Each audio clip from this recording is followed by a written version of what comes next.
Hey everyone, it's Maggie from Personal Euphoria with today's plank story. It's a little later than I normally do plank stories, so maybe you want to do some more gentle stretches or even just your head to one side or the other, or kind of close your eyes and you can move your eyes under closed eyes. So just something a little peaceful, but we'll get the clock started. And here we go. So we had some excitement on my street last night. Matt is back up in Canada, so I was home alone, and I was in a deep sleep around 1 o'clock when there was this loud bang and the house shook, and I kind of woke up like in a panic and my heart like racing, like more intense than when the phone rings in the middle of the night, but that same kind of fear of when something has shocked you awake. But I wasn't sure what to make of it, or even, since I was awoken with it, like, had I heard the right thing, and did I know what I'd experienced?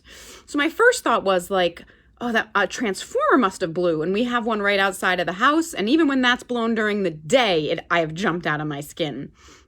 And then I realized that I thought we still had power, but I'm still in a stupor, so I'm like, oh yeah, I mean, we have power, and I look at my phone, okay, we have power. And I thought, well, maybe a gas line blew. And I thought, well, should I get out of the house? What do I do if a gas line has blown? And then I start to realize that I hear like music, but like from a car, like a thunk, like a rhythmic music. And suddenly, for some reason, this makes so far I think my thoughts were pretty rational on what might have happened. Now I go like completely irrational. I was like, did someone blow our door off? And they've come in the house and this is the getaway car and that's what I'm hearing? And so I get really quiet to listen, to hear, is there someone in the house? I'm very quiet, and thinking, should I call 911? What has happened? And this is all happening relatively quickly. And then I hear sirens, and I think, okay, those sirens have to be coming here for whatever happened. And if they go by, I'm going to call the police.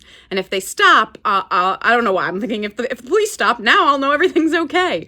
But the police come, a fire truck comes, ambulance. There's a ton of cars, and I'm looking out the window, and I can't see anything wrong. So now I'm a little bit back to thinking gas leak. So I call the Wethersfield police and say, my house shook. There was this weird, I don't know what happened, and they're like, oh yeah, we're fine. We're on it. And I'm like, yes, but what happened? And they were like, oh, there was an accident. I'm like, okay. But again, I couldn't see an accident. And then it dawns on me.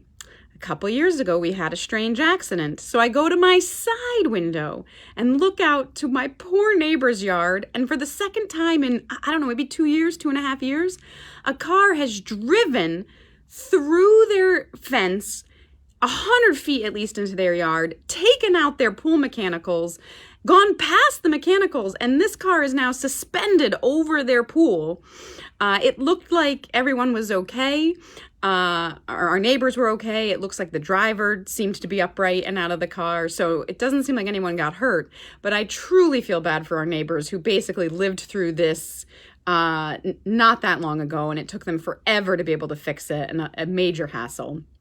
But anyway, not a gas leak, not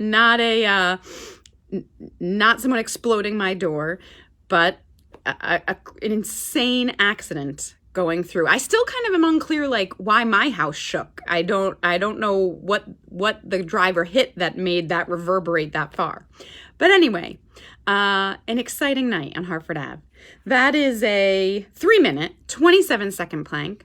I hope you have a wonderful night. I hope you have a great night's sleep, and keep moving.